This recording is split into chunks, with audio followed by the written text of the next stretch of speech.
ग्रामीण क्षेत्र पर शासन चलाना।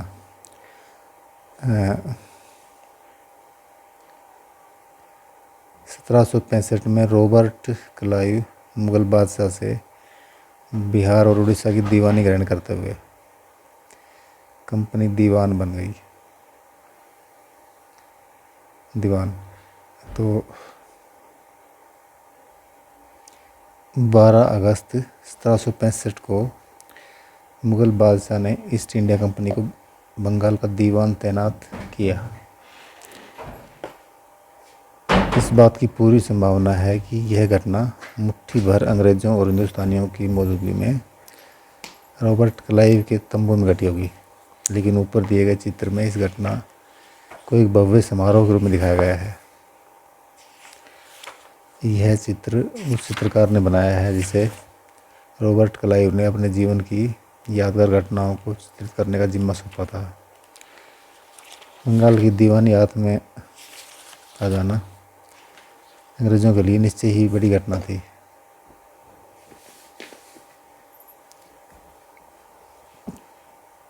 दीवान के तौर पर कंपनी अपने नियंत्रण वाले भूभाग के आर्थिक मामलों की मुख्य शासक बन गई। अब उसे अपनी जमीन का शासन चलाने और आमदनी को व्यवस्थित करने का रास्ता ढूंढना था। इसके लिए उसे एक ऐसा रास्ता ढूंढना था जिससे कंपनी के बढ़ते खर्चों को पूरा करने के लिए काफ़ी आमदनी जुटाई जा सके। व्यापारिक कंपनी के नाते उसे यह ख्याल भी रखना था कि वह अपनी ज़रूरत की चीज़ें खरीदती बेचती रहे। समय के साथ कंपनी को यह भी समझ में आने लगा कि उसे सावधानी के साथ आगे बढ़ना होगा।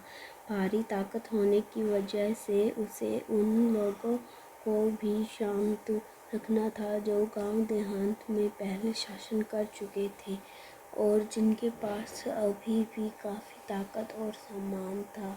ऐसे जो लोग स्थानीय सत्ता में रह चुके थे उन्हें नियंत्रित करना तो ज़रूरी था, लेकिन उन्हें ख़त्म नहीं किया जा सकता था। यह काम कैसे हो, इस अध्याय में हम देखेंगे कि कंपनी ने ग्रामीण इलाकों को उपनिवेश कैसे बनाया, उपनिवेश कैसे बनाया, आय के संसाधन कैसे जुटाए, लोगों के अधिकार किस तरह तय किए और मनमाफिक फसलों की खेती कैसे कराई। कंपनी की आमदनी। कंपनी दीवान तो बन गई, लेकिन अभी भी खुद को एक व्यापारी ही मानती थी। कंपनी भारी भरकम लगाम तो चाहती थी, लेकिन उसके आकलन और वसूली के कोई नियमित व्यवस्था करने में हिचकिचा रही थी। उसकी कोशिश यही थी कि वह ज़्यादा से ज़्यादा राजस्व हासिल करे और कम से कम कीमत पर बढ़िया और सूती रेशमी कपड़ा खरीदे। इसी कारण 5 साल के भीतर बंगाल में कंपनी के द्वारा खरीदी जाने वाली चीज़ों का कुल मूल्य दोगुना हो चुका था। 1865 से पहले कंपनी ब्रिटेन से सोने और चांदी का आयात करती थी और इन चीज़ों के बदले सामान खरीदती थी। अब बंगाल में इकट्ठा होने वाले पैसे से ही निर्यात के लिए चीज़ें खरीदी जा सकती थी। जल्दी ही जाहिर हो गया कि बंगाल की अर्थव्यवस्था एक गहरे संकट में फंसती जा रही है। कारीगर गांव छोड़कर भाग रहे थे क्योंकि उन्हें बहुत कम कीमत पर अपनी चीज़ें कंपनी को जबरन बेचनी पड़ती थी। किसान अपना लगान नहीं चुका पा रहे थे, कारीगरों का उत्पादन गिर रहा था, खेती चौपट होने की दिशा में बढ़ रही थी। 1770 में पड़े अकाल ने बंगाल में 1 करोड़ लोगों की मौत की नींद सुला दी। इस अकाल में लगभग 1/3 आबादी समाप्त हो गई।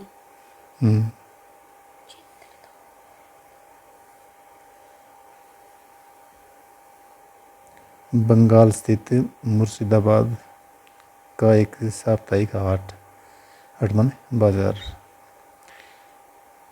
ग्रामीण इलाकों के किसान और कारीगर अपनी चीज़ें बेचने और ज़रूरत की चीज़ें खरीदने के लिए नियमित रूप से बाज़ारों में आते थे। आर्थिक संकट के समय इन बाज़ारों पर बहुत बुरा असर पड़ता था। देखो है ना, ये तंबू है, देखो ये बेच रहे हैं ना फल वगैरह। इसमें क्या तंबुओं में क्या बेच रहे हैं ये?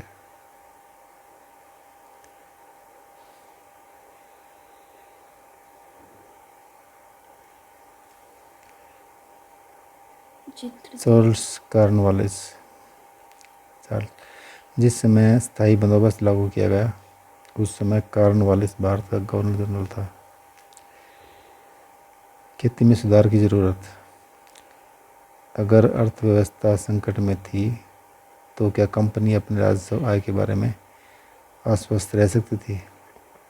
कंपनी के ज़्यादातर अफसरों को लगने लगा था कि अब ज़मीन में निवेश करना और खेती में सुधार लाना ज़रूरी है। ये काम किस तरह किया जा सकता था? इस सवाल पर 2 दशकों तक बहस चली। 2 दशकों माने 20 साल तक। आखिरकार कंपनी ने 1793 में स्थायी बंदोबस्त लागू किया। इस बंदोबस्त की शर्तों के हिसाब से राजाओं और तालुकदारों को जमींदारों के रूप में मान्यता दी गई। उन्हें किसानों से लगान वसूलने और कंपनी को राजस्व चुकाने का जिम्मा सौंपा गया। राजस्व माने टैक्स भाई है, और लगान माने भी टैक्स होता है, कर लगाना, किसानों से पैसे वसूलना और पैसे ही कंपनी को देना। उनकी ओर से चुकाई जाने वाली राशि स्थायी रूप से तय कर दी गई। इसका मतलब यह था कि भविष्य में कभी भी उसमें इजाफा नहीं किया जाना था। अंग्रेज़ों को लगता था कि इससे उन्हें नियमित रूप से राजस्व मिलता रहेगा और ज़मींदारों को ज़मीन में सुधार के लिए खर्च करने का प्रोत्साहन मिलेगा। उन्हें लगता था कि क्योंकि राज्य की ओर से राजस्व की मांग बढ़ने वाली नहीं थी, इसलिए ज़मींदार बढ़ते उत्पादन से फ़ायदे में रहेंगे। समस्या। मगर स्थायी बंदोबस्त ने भी समस्या पैदा कर दी। कंपनी के अफसरों ने पाया कि अभी भी ज़मींदार ज़मीन में सुधार के लिए खर्चा नहीं कर रहे थे। असल में कंपनी ने जो राजस्व तय किया था वो इतना ज़्यादा था कि उसको चुकाने में ज़मींदारों को भारी परेशानी हो रही थी। जो ज़मींदार राजस्व चुकाने में विफल हो जाता था उसकी ज़मींदारी छीन ली जाती थी। बहुत सारी कंपनी बाकायदा नीलाम कर चुकी थी ज़मींदारियों को। बंगाल के रैयतों पर कोलब्रुक का कथन। बंगाल के बहुत सारे गांवों में कई ताकतवर रैयत खुद खेती नहीं करते थे। वे औरों को पट्टे पर ज़मीन दे देते थे और उनसे भारी लगान वसूल करते थे। रैयत का मतलब क्या? किसान होता है। रैयत का मतलब क्या होता है? किसान। चल पढ़। 1860 में 1860 में H.T. कोलब्रुक ने इन काश्तकारों की स्थिति इन शब्दों में बयान की थी। पटाई की भारी शर्तों और मवेशियों, बीज, आजीविका व कर्जों के बदले बेकारी से दबे ये काश्तकार खुद को कर्ज से कभी बाहर नहीं निकाल सकते थे। जब उन्हें जीने को भी पूरा नहीं मिलता था तो ऐसे भयानक हालात में वे दिल लगाकर काम कैसे कर सकते हैं? न ही उन्हें अपनी हालत सुधरने की कोई उम्मीद दिखाई देती है। चलो आगे। समस्या। मगर स्थायी बंदोबस्त ने भी समस्या पैदा कर दी।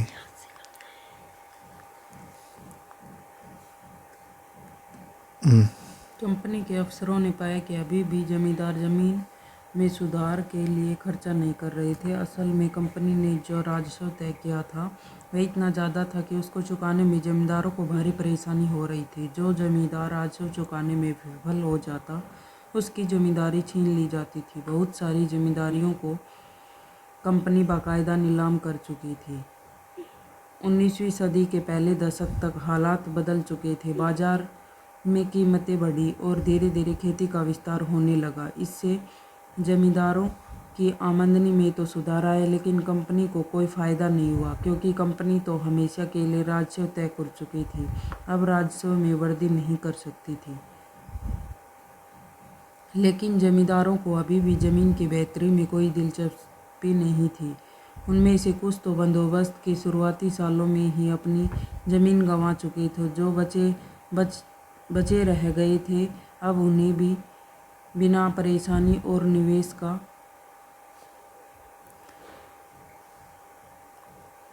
खतरा उठाए आमदनी की उम्मीद दिखाई दे रही थी। जब तक जमींदार किसानों को ज़मीन देकर उनसे लगान वसूल सकते थे, उन्हें ज़मीन में सुधार की परवाह नहीं थी। दूसरी तरफ गांव में किसानों को यह व्यवस्था बहुत दमनकारी दिखाई दी। किसानों को जो लगान चुकाना था वह बहुत ज़्यादा था और ज़मीन पर उसका अधिकार सुरक्षित नहीं था। लगान चुकाने के लिए अक्सर महाजन से कर्ज लेना पड़ता था। अगर वह लगान नहीं चुका पाता तो उसे पुश्तैनी ज़मीन से बेदखल कर दिया जाता था।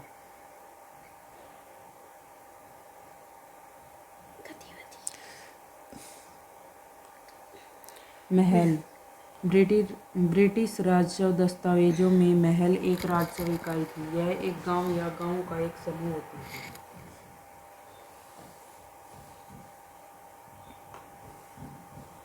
एक नई व्यवस्था।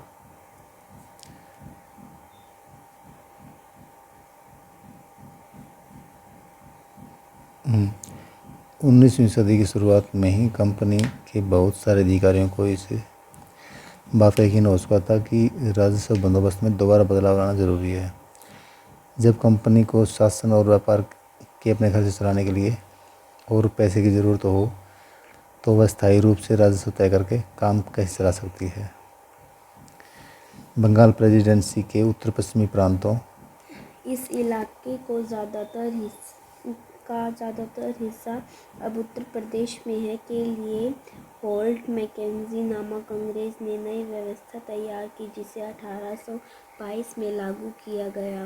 मैकेंजी को विश्वास था कि उत्तर भारतीय समाज में गांव एक महत्वपूर्ण सामाजिक संस्था है और उसको बचाए रखना चाहिए।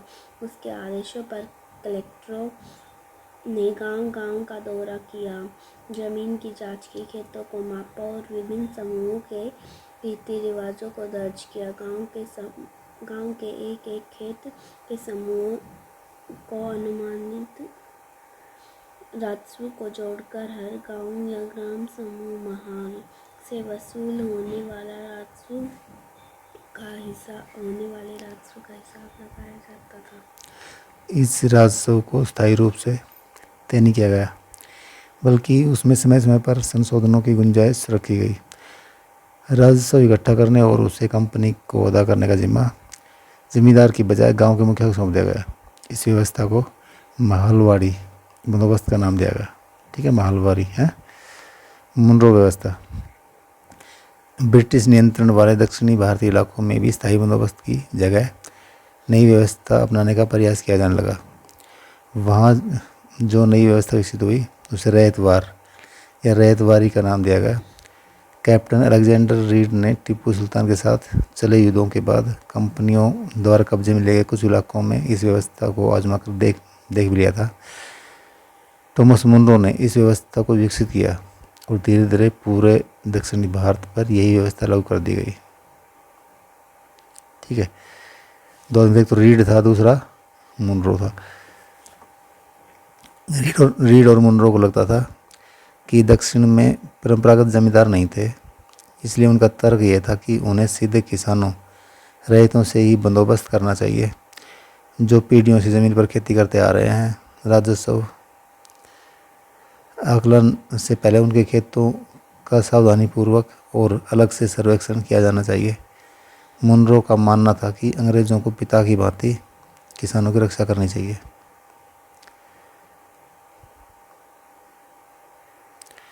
कल्पना कीजिए कि आप एक कंपनी के प्रतिनिधि की हैसियत से अपनी कंपनी शासन के अंतर्गत ग्रामीण इलाकों की दशा पर एक रिपोर्ट इंग्लैंड भेज रहे हैं। रिपोर्ट में आप क्या लिखेंगे, बताओ?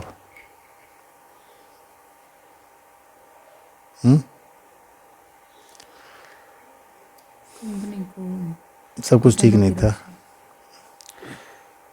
नई व्यवस्था लागू करने होने के बाद महज कुछ साल के भीतर उसमें समस्याएं दिखाई देने लगी। ज़मीन से होने वाली आमदनी बढ़ाने के चक्कर में राजस्व अधिकारियों ने बहुत ज़्यादा राजस्व तय कर लिया था।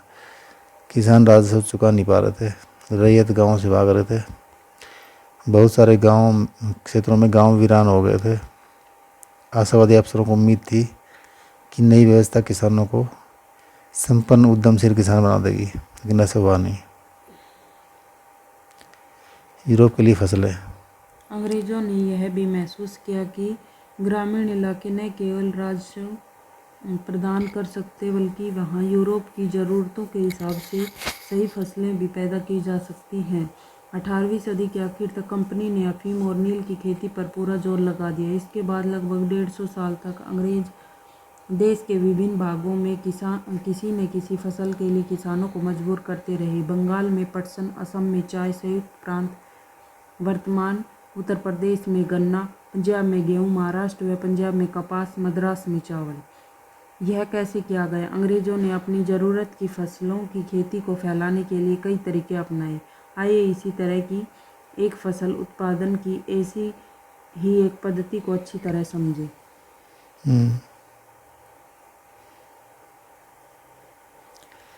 क्या रंग का भी कोई इतिहास है? चित्र 5 और 6 को में सूती कपड़े के छापों की 2 तस्वीरें दी गई हैं। बाईं तरफ चित्र 5 में की तस्वीर भारत में आंध्र प्रदेश की बुनकरों द्वारा बनाए गए कलमकारी छापे दिखाई दे रहे हैं। दूसरी तरफ ब्रिटेन के प्रसिद्ध कवि और कलाकार विलियम मॉरिस द्वारा बनाए गए पूर्वल छापे हैं। दोनों छापों में एक बात समान है, दोनों में ही गहरे नीले रंग का इस्तेमाल किया गया है। इसे आमतौर पर नील कहा जाता है। क्या आप जानते हैं कि यह रंग किस तरह पैदा किया गया? ठीक है, देखो है ना, इसमें नील है ना, दोनों में जाता है, इसमें नील है, बीच में इसमें नील है। ये कहाँ का है? भारत का, जो कि इंग्लैंड का। अब तो अपने आए सारे सकते हैं ना यहाँ से, और उस टाइम यहाँ आए थे इंग्लैंड से। इन छापों में आपको जो नीला रंग दिखाई दे रहा है वह नील नाम के एक पौधे से निकाला जाता था। नील को इंग्लिश में बोलते हैं इंडिगो। क्या बोलते हैं? इंडिगो। इस बात की काफ़ी संभावना है कि 19वीं सदी की ब्रिटेन में मोरिस की छापों का इस्तेमाल किया गया। नीला रंग भारत में उगने वाले नील के पौधों से ही तैयार किया गया होगा। उस समय भारत दुनिया में नील का सबसे बड़ा स्रोत था। भारतीय नील की मांग क्यों थी? नील का पौधा मुख्य रूप से उष्ण कटिबंधीय इलाकों में ही उगता है। 13वीं सदी तक इटली, फ्रांस और ब्रिटेन के कपड़ा उत्पादक कपड़े की रंगाई के लिए भारतीय नील का इस्तेमाल कर रहे थे। उस समय भारतीय नील बहुत थोड़ी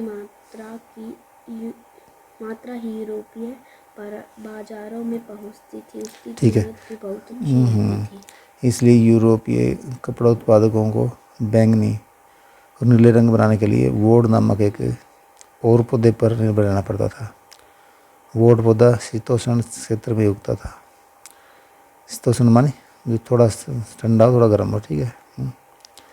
अपना यह नील क्या था? वो तो उष्ण था। क्या था वो? हाँ, ये उष्ण कटिबंधीय थी। ये नील तो गर्मी में था, मतलब हमारे घर में होते हैं ना। और वहाँ यूरोपीय देशों में क्या है? शीतोष्ण माहौल होता है। ठीक है। उत्तरी इटली, दक्षिणी फ्रांस व जर्मनी और ब्रिटेन के कई हिस्सों में ये पौधा उगता था। नील के साथ प्रतिस्पर्धा से परेशान यूरोप के वोट उत्पादकों ने अपनी सरकारों पर दबाव डाला कि वे नील के आयात पर पाबंदी लगा दें, मगर कपड़े रंगने वाले तो नील को ही पसंद करते थे। नील से बहुत चमकदार नीला रंग मिलता था, जबकि वोड से मिलने वाला रंग बेजान और फीका होता था। 17वीं सदी तक आते आते यूरोपीय कपड़ा उत्पादकों ने नील के आयात पर पाबंदी में ढील देने के लिए अपनी सरकार को राजी कर लिया। कैरिबियाई द्वीप समूह स्थित सेंट डामियागो में फ्रांसीसी, ब्राज़ील में पुर्तगाली, जमैका में ब्रिटिश और वेनेजुएला में स्पेनिश लोग नील की खेती करने लगे। उत्तरी अमेरिका के भी बहुत सारे भागों में नील के बागान सामने आ गए थे। 18वीं शताब्दी के आखिर तक भारतीय नील की मांग और बढ़ गई। ब्रिटेन में औद्योगिकरण का युग शुरू हो चुका था और इसके कपास उत्पादन में भारी इजाफा हुआ। अब कपड़ों की रंगाई की मांग और तेज़ी से बढ़ने लगी। जब नील की मांग बढ़ी, उसी दौरान वेस्ट इंडीज़ और अमेरिका से मिलने वाली आपूर्ति अनेक कारणों से बंद हो गई।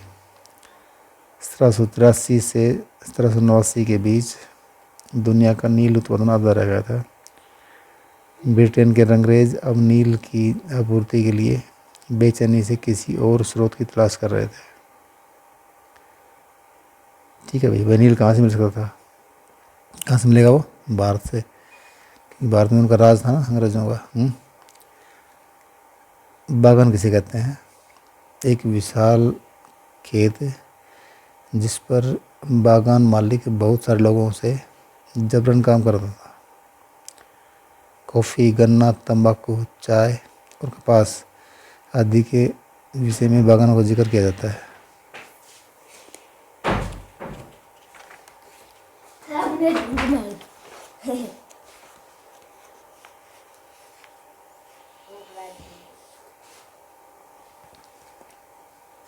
भारत में ब्रिटेन की भारत में ब्रिटेन की बढ़ती दिलचस्पी। यूरोप में नील की बढ़ती मांग को देखते हुए ईस्ट इंडिया कंपनी भी भारत में नील की खेती बढ़ाने के रास्ते ढूंढने लगी। 18वीं सदी के आखिरी दशकों से ही बंगाल में नील की खेती तेजी से फैलने लगी। बंगाल में पैदा होने वाला नील दुनिया के बाजारों में पर छा गया। 1788 में ब्रिटेन द्वारा आयात किए गए नील में भारतीय नील का हिस्सा केवल लगभग 30% था। 1810 में ब्रिटेन द्वारा आयात किए गए नील में भारतीय नील का हिस्सा 95% हो चुका था। जैसे जैसे नील का व्यापार फैला, कंपनी के अफसर और व्यावसायिक एजेंट नील के उत्पादन में पैसा लगाने लगे। समय बीतने के साथ कंपनी के बहुत सारे अधिकारियों ने नील के अपने कारोबार पर ध्यान देने के लिए अपनी नौकरियां छोड़ दी। भारी मुनाफे की उम्मीद में स्कॉटलैंड और इंग्लैंड के बहुत सारे लोग भारत आए और उन्होंने नील के बागान लगाए। जिनके पास नील की पैदावार के लिए पैसा नहीं था, उन्हें कंपनी और नए नए बैंक कर्जा देने को भी तैयार रहते थे। नील की खेती कैसे होती थी? नील की खेती के दो मुख्य तरीके थे, निज और रैयती। निज खेती की व्यवस्था में बागान मालिक खुद अपनी जमीन में नील का उत्पादन करते थे। या तो वह जमीन खरीद लेते या दूसरे जमींदारों से जमीन भाड़े पर ले लेते थे और मजदूरों को काम पर लगाकर नील की खेती करवाते थे। निज खेती की समस्याएं। बागान मालिकों को निज खेती का क्षेत्रफल फैलाने में मुश्किल आ रही थी। नील के खेती केवल उपजाऊ जमीन पर की जा सकती थी। ऐसी जमीनों पर आबादी पहले ही बहुत ज़्यादा थी। वहाँ छोटे मोटे खेत ही उनके हाथ लग पाते थे। नील की खेती करने के लिए उन्हें बड़े बड़े भूखंडों की ज़रूरत थी। इस तरह की ज़मीन उन्हें कहाँ से मिल सकती थी? उन्होंने नील की फैक्ट्री के इर्द गिर्द पट्टे पर ज़मीन लेने के प्रयास किए और वहाँ के किसानों को हटवा दिया। इससे टकराव और तनाव पैदा हो जाता था। मजदूरों का इंतजाम करना भी आसान नहीं था। बड़े बागान के लिए बहुत सारे मजदूरों की ज़रूरत होती थी। मजदूरों की ज़रूरत भी सबसे ज़्यादा उसी समय होती जब किसान धान की खेती में व्यस्त रहते थे। बड़े पैमाने पर निज खेती के लिए बहुत सारे हल बैलों की भी ज़रूरत थी। 1 बीघा नील की खेती के लिए 2 हल चाहिए थे। इसका मतलब यह था कि अगर किसी बागान मालिक के पास 1000 बीघा ज़मीन है तो उसे 2000 हलों की ज़रूरत पड़ती थी। हलों को खरीदना और उनका रख रखाव एक बड़ी समस्या थी। किसानों से भी हल नहीं मिल सकते थे। उन्हें अपने लिए ही इन चीज़ों की ज़रूरत होती थी। जिस समय नील उत्पादकों को ज़रूरत होती थी, उसी समय किसानों के हल बैल भी चावल के खेतों में व्यस्त रहते थे। गुलाम एक ऐसा व्यक्ति जो किसी दास स्वामी की संपत्ति होता है। गुलाम के पास कोई आज़ादी नहीं होती, उसे अपने मालिक के लिए काम करना होता है। बीघा, जमीन की एक माप। ब्रिटिश शासन से पहले बीघे का आकार अलग अलग होता था। बंगाल में अंग्रेजों ने इसका क्षेत्रफल करीब 1/3 एकड़ कर दिया था। रैयतों की ज़मीन पर नील की खेती। रैयती व्यवस्था के तहत बागान मालिक रैयतों के एक अनुबंध सट्टा करते थे। कई बार वे गांव के मुखियाओं को भी रैयतों की तरफ से समझौता करने के लिए बाध्य कर देते थे, अनुबंध पर दस्तखत कर देते थे। उन्हें नील उगाने के लिए कम ब्याज पर बागान मालिकों से नगद कर्जा मिल जाता था। कर्जा लेने वाले रैयत को अपनी कम से कम 25% जमीन पर नील की खेती करनी होती थी। बागान मालिक बीज और उपकरण मुहैया कराते थे, जबकि मिट्टी को तैयार करने, बीज बोने और फसल की देखभाल करने का जिम्मा काश्तकारों के ऊपर रहता था। जब कटाई के बाद फसल बागान मालिक को सौंप दी जाती तो रैयतों को नया कर्जा मिल जाता था और वही चक्कर दोबारा शुरू हो जाता था।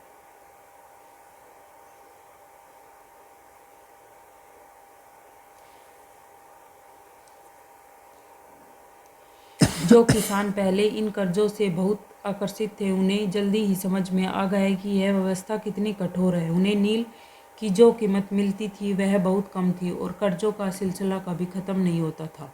समस्याएं और भी थी। बागान मालिक चाहते थे कि किसान अपने सबसे बढ़िया खेतों में ही नील की खेती करे, लेकिन नील के साथ परेशानी यह थी कि उसकी जड़ें बहुत गहरी होती थी और वह मिट्टी की सारी ताकत खींच लेती थी। नील की कटाई के बाद वहाँ धान की खेती नहीं की जा सकती थी।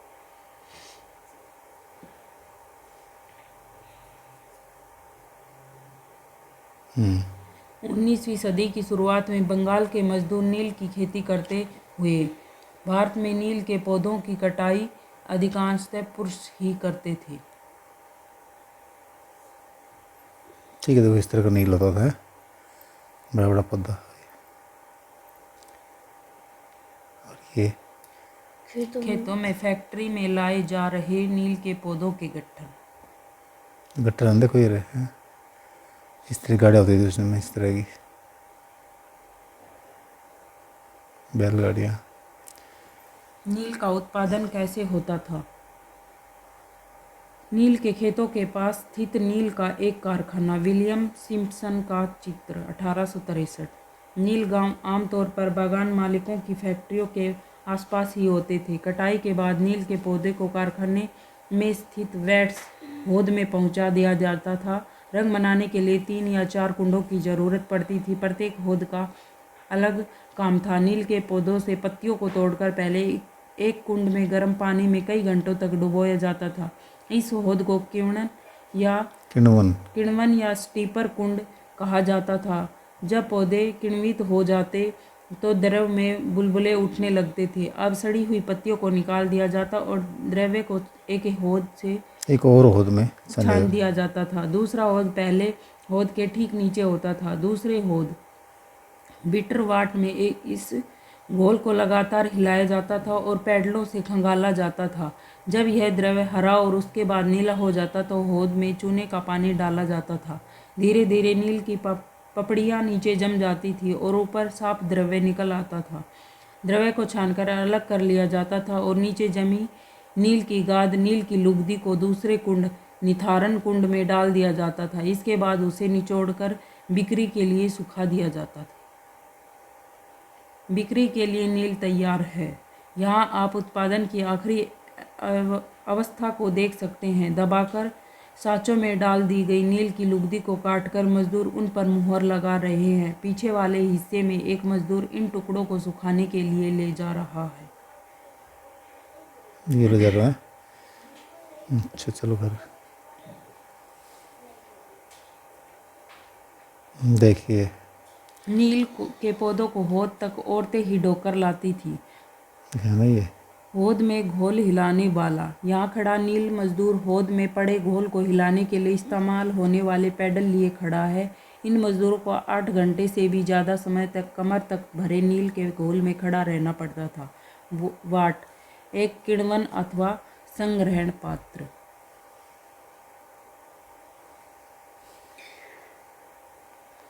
समझाना, देखो रानी, ये उसी बिटर वाट।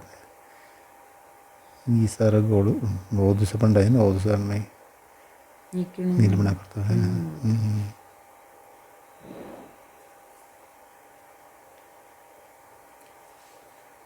नील विद्रोह और उसके बाद मार्च 1859 में बंगाल के हजारों रैयतों ने नील की खेती से इनकार कर दिया। जैसे जैसे विद्रोह फैला, रैयतों ने बागान मालिकों को लगान चुकाने से भी इनकार कर दिया। वे तलवार, भाले और तीर कमान लेकर नील की फैक्ट्रियों पर हमला करने लगे।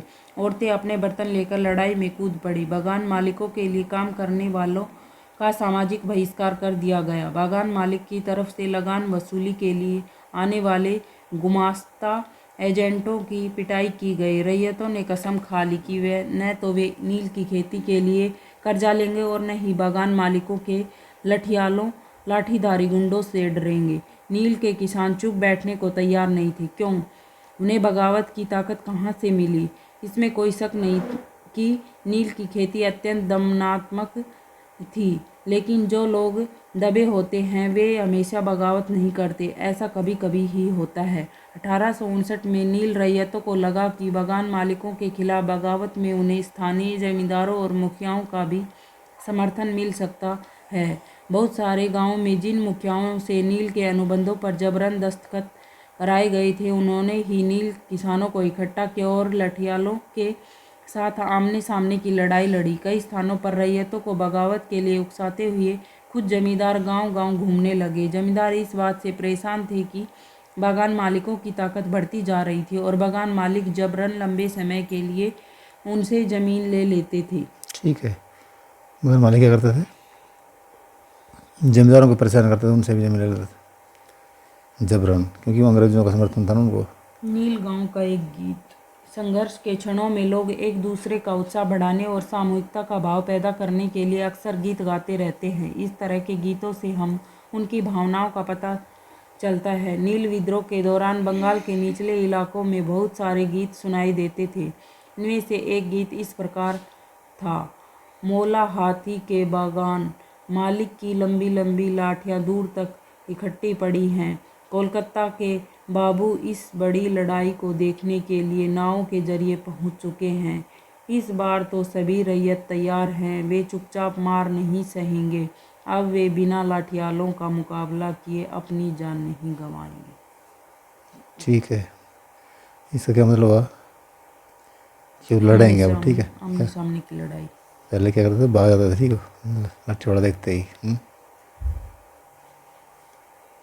नील के किसानों को ये भी लग रहा था कि अंग्रेजी सरकार भी संघर्ष में उनका साथ देगी। 1857 की बगावत के बाद ब्रिटिश सरकार एक और व्यापक विद्रोह के खतरे से डरी हुई थी। जब नील की खेती वाले जिलों में एक और बगावत की खबर फैली तो लेफ्टिनेंट गवर्नर ने 1859 की सर्दियों में इलाके का दौरा किया। रैयतों को लगा कि सरकार उनकी दुर्दशा से परेशान है। बरसात में मजिस्ट्रेट एस्ले इंडन ने एक नोटिस जारी किया जिसमें कहा गया कि रैयतों को नील के अनुबंध मानने के लिए मजबूर नहीं किया जाएगा। इस नोटिस के आधार पर लोगों में यह खबर फैल गई कि रानी विक्टोरिया ने नील की खेती न करने का हुक्म दे दिया।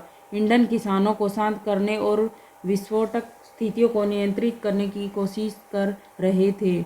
उसकी कार्रवाई को किसानों ने अपने विद्रोह का समर्थन मान लिया। जैसे जैसे विद्रोह फैला, कलकत्ता के पढ़े लिखे लोग भी नील जिलों की ओर चल पड़े। उन्होंने रैयतों की दुर्दशा, बागान मालिकों की जोर जबरदस्ती और अत्याचारी नील व्यवस्था के बारे में लिखा। इस बगावत से परेशान सरकार को बागान मालिकों की रक्षा के लिए सेना बुलानी पड़ी।